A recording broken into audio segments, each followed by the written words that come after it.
नमस्कार दोस्तों, global TV के इस 141वें एपिसोड में आपका स्वागत और अभिनंदन। आज कुछ पुरानी बातें अंतर्राष्ट्रीय ट्रैवल की, वो भी एक ऐसे देश की जिससे भारत के रिश्ते खट्टे मीठे हैं। जी हां, मैं बात कर रहा हूं चीन या चाइना की। ये बात कोई सन 2015 के जनवरी महीने की है। दिसंबर के महीने में अपनी सिर्फ और सिर्फ 8 महीने की सेवा देने के बाद मैं इंडिया टुडे ग्रुप का जो इंस्टीट्यूट है, इंडिया टुडे मीडिया इंस्टीट्यूट, वो छोड़ चुका था। ऐसे में जनवरी माह में मुझे एक अवसर मिला। अवसर क्या था? वो एक ट्रैवल का ऑफर था और साथ में उसके प्रोफेशनल गोल भी जुड़ा हुआ था। एक इंटरव्यू का ऑफर था। ग्वांगजाओ बेस्ड एक लॉ इन्फोर्समेंट एजेंसी ने मेरी सेवाएं मांगी और इसके लिए उसने चीन घूमने के लिए मुझे आमंत्रित किया। ये यात्रा 3 भागों में है। 3 बार मैं गया, लेकिन पहले और दूसरे ट्रैवल को मैं इस भाग में आपसे शेयर करूंगा और तीसरे ट्रैवल को दूसरे भाग में। जी हां, इस बार मुझे बुलाया गया था हांगकांग, जो 20-22 साल पहले 99 साल की ब्रिटिश दास्ता के बाद चीन में शामिल हुआ था। अब उसे आप दास्ता कहें या यूं कहें कि एक गिरफ्त से निकलकर वो दूसरी गिरफ्त में चला गया था। तो मुझे ऑफर मिला ग्वांगजाओ बेस्ड फर्म से घुमाने के लिए हांगकांग और इंटरव्यू करने के लिए। मैंने तैयारी की, अपना बैग पैक किया और एयरपोर्ट के लिए निकल पड़ा। ये यात्रा वीजा वगैरह आसानी से हो गया था। तो ये यात्रा मैंने दिल्ली के इंदिरा गांधी इंटरनेशनल एयरपोर्ट से शुरू की और करीब 6-6.5 घंटे के ट्रैवल के बाद हांगकांग पहुंचा। हांगकांग जो एयरपोर्ट है वो एक अलग आइलैंड पर स्थित है। वहां से हांगकांग मेन में जाने के लिए आपको अंडर सी मेट्रो लेनी पड़ती है। तो मैंने वही किया, अंडर सी मेट्रो ली और हांगकांग के मेन हांगकांग में वहां के मेट्रो स्टेशन पर पहुंच गया। उसके बाद मैंने कैब ली। कैब वहां बड़ी रफ्तार से आती थी। जहां पर पिकअप पॉइंट था, आपको क्षण भर भी सोचने का मौका नहीं मिलता, तुरंत आपको कैब के अंदर घुसना होता है। तो मैं कैब में बैठा अपने और अपने होटल, इत्तेफाक से मेरा होटल जो था वो foreign correspondent club of Hong Kong के बिल्कुल बगल में था। मैं फॉरेन करेस्पॉन्डेंट क्लब का सदस्य भी रहा हूं, फॉरेन करेस्पॉन्डेंट भी हूं, इसलिए मुझे वहां आने जाने में कोई दिक्कत नहीं हुई क्लब के अंदर। लेकिन ये मैंने बाद में किया। पहले मैं अपने होटल गया और थोड़ी देर बाद मेजबान का फोन आ गया कि 2 घंटे बाद मेरी मीटिंग हांगकांग के दूसरे आइलैंड, जो समंदर के दूसरी तरफ है, वहां पर है। तो मैंने रेस्ट किया, अपना लंच किया। दोपहर के वक्त मैं पहुंचा था वहां पर और फिर मैंने कैब की और कैब से जो सी पोर्ट था वहां पर आ गया। वहां से मैंने फेरी की। फेरी चलती रहती, बमुश्किल 500 मीटर से 1 किलोमीटर के बीच की ये दूरी है, एक टापू से दूसरी टापू के बीच में।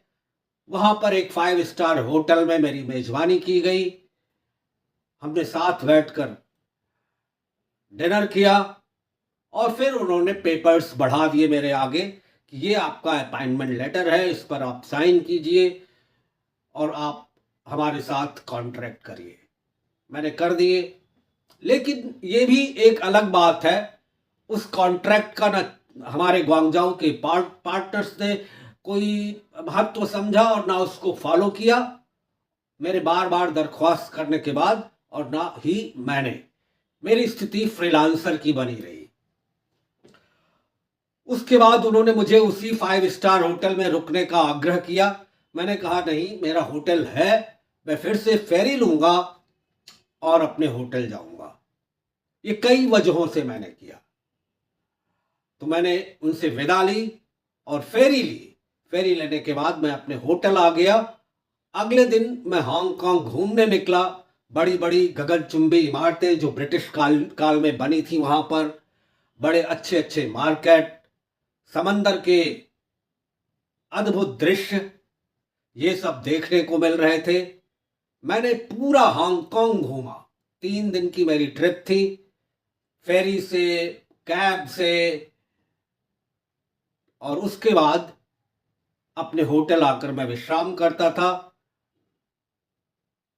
और वहां अपना लंच और डिनर करता था।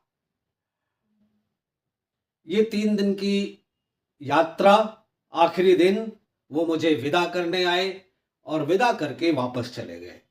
मैंने हांगकांग के उसी मेट्रो स्टेशन से फिर से एयरपोर्ट वाले आइलैंड के लिए अंडर सी मेट्रो ली और वहां आ गया एयरपोर्ट। एयरपोर्ट से वापस फिर दिल्ली की फ्लाइट ली और दिल्ली आ गया अपने घर।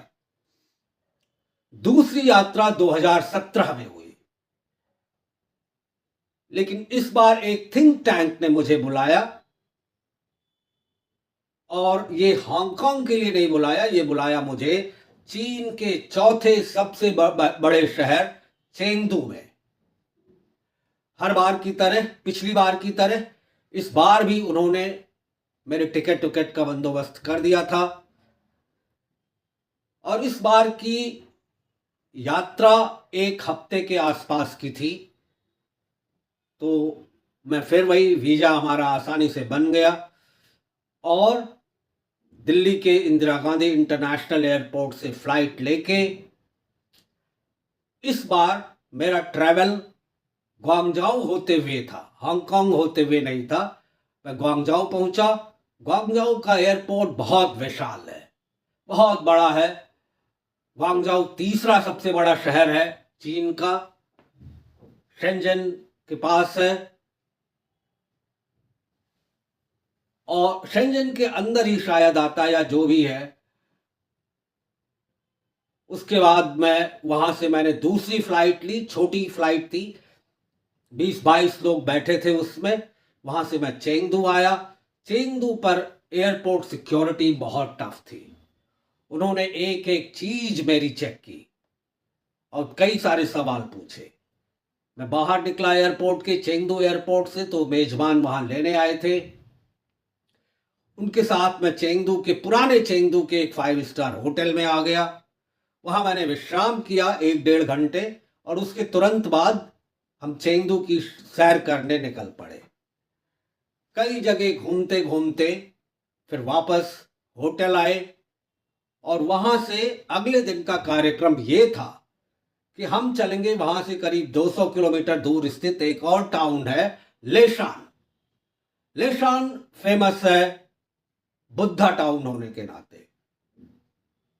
वहां पर मुझे देखना था एक ऐसी जगह को जहां भगवान बुद्ध की दुनिया की सबसे बड़ी मूर्ति है, और वो एक हिल के अंदर कहीं और से लाकर नहीं रखी गई है, बल्कि उसी हिल में कार्व की गई है।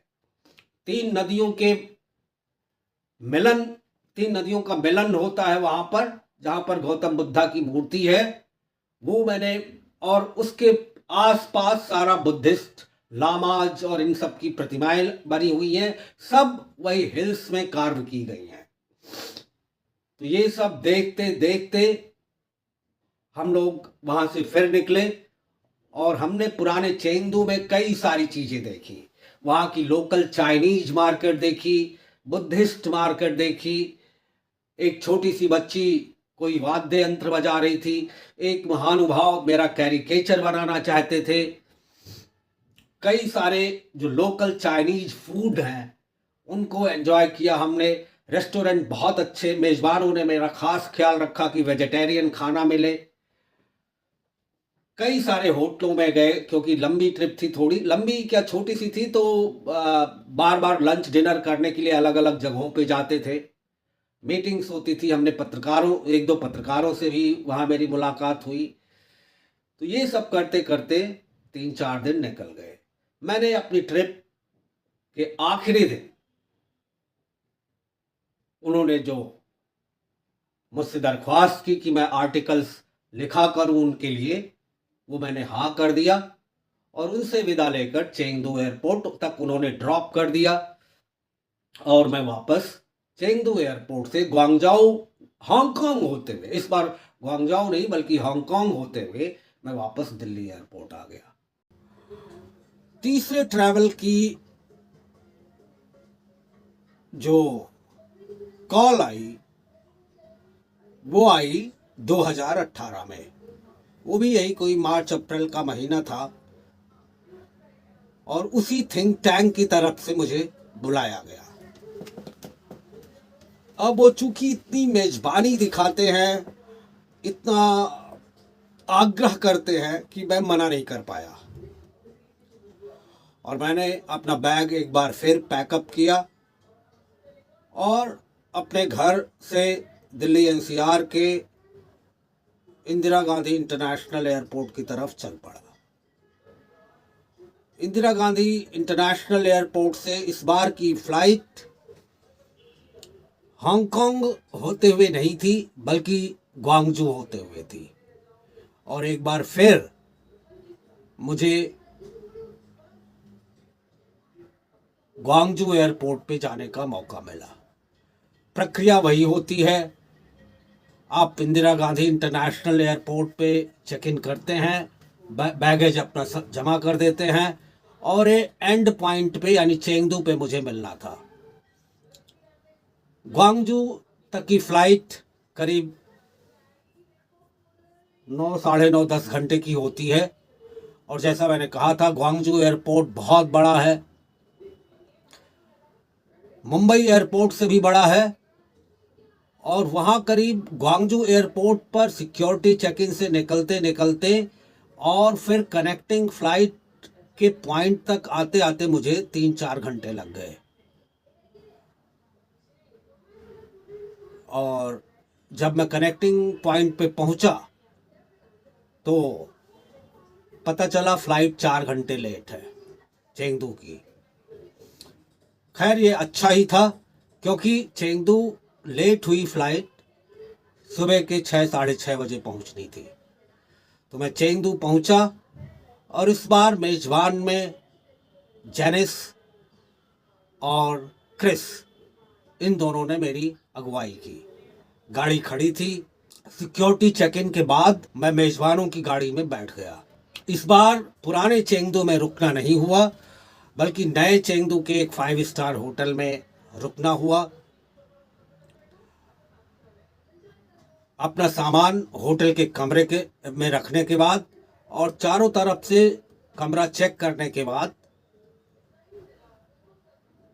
हम लोग बाहर निकले चेंगदू के कुछ जगहों की सैर करने और हमने बाहर ही रिफ्रेशमेंट लिया। मेजबानी उनकी हमेशा की तरह ज़बरदस्त थी। हर जगह 2-2 गाड़ियां मेरे साथ रहती थी और मार्केट का भ्रमण करने के बाद हम लोग वापस आ गए होटल। रात भर विश्राम किया। रात में रूम बहुत बढ़िया था जो रुकने का था और सुबह हम लोग फिर अपनी मीटिंग के लिए चले गए। मीटिंग ख़त्म होते होते 2 बज गए। 2 बजे फिर हम लोग मार्केट का भ्रमण करने निकले। तो इस बार हमने तय किया कि हम रात में कुछ ऐसी जगहों पे जाएंगे जहाँ पे हम थोड़ा देख सके कि चेंगडू में क्या क्या हो रहा है।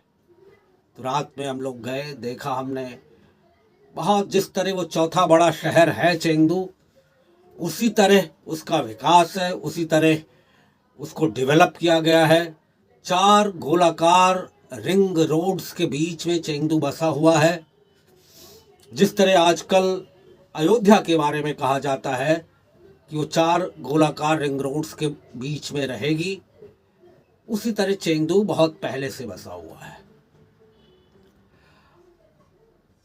अगले दिन फिर मीटिंग्स थी। मीटिंग्स करने के बाद हम लोग नए चेंगडू की इमारतें देखने चल पड़े। एक बहुत बड़ी इमारत है सिंगल स्टोन की, जो पानी के जहाज की शक्ल में है, जो चेंगडू का प्रतीक चिन्ह भी है। रास्ते में हमने चाइना टेलीविजन नेटवर्क का ऑफिस देखा। सिचुआन प्रोविंस में चेंगडू आता है, सिचुआन रेडियो का ऑफिस देखा। HCL जो भारतीय कंपनी है उसका ऑफिस देखा। तमाम सारे ऑफिसेस को देखते देखते, बिल्डिंगों को देखते देखते, फिर इस बार की ट्रिप छोटी थी, मेरी रवानगी का समय आ गया और उन्होंने मुझे चेंगडू एयरपोर्ट ड्रॉप कर दिया। इस तरह तीसरी ट्रिप चीन की खत्म हुई। एक बात मैं बताना भूल गया, इस बार मैंने पांडा सेंचुरी भी देखी। वही पांडा जिसकी डिप्लोमेसी चाइना करता आ रहा है दूसरे वेस्टर्न कंट्रीज से। चेंगडू की सेंचुरी पांडा की सबसे बड़ी मानी जाती है। वहाँ हमने हर तरह के पांडा देखे बैम्बू ट्रीज के बीच में, और एक अविस्मरणीय अनुभव था। फिर हम लोग एक ऐसे इन हाउस स्विमिंग पूल में गए जहाँ एक साथ करीब 10,000 लोग नहा सकते हैं। तो ये सब देखने के बाद उसी रात मेरी रवानगी थी। मैं एयरपोर्ट के लिए, उन्होंने मुझे ड्रॉप किया और मैं चेंगडू से फिर वापस ग्वांगजू आया। ग्वांगजू एयरपोर्ट पर फ्लाइट करीब 12 घंटे लेट थी। लेट क्या थी, उस 12 घंटे बाद थी ही। तो एयरलाइनर की तरफ से हमारे लिए होटल की सुविधा दी गई थी। हम लोग गए, एयरपोर्ट के पास ही होटल था, वहाँ रुके और फिर वापस अपनी फ़्लाइट लेके दिल्ली एयरपोर्ट आ गए। दिल्ली एयरपोर्ट से घर। तो ये 3 बार का चाइना, 2 बार चाइना और 1 बार हांगकांग, वो भी चाइना का ही हिस्सा है। ये ट्रैवल मैं फोटोग्राफ्स के माध्यम से आपसे शेयर कर रहा हूँ। उम्मीद है कि आपको पसंद आएगा। विदा दीजिए इस एपिसोड में, फिर मिलेंगे। धन्यवाद, नमस्कार।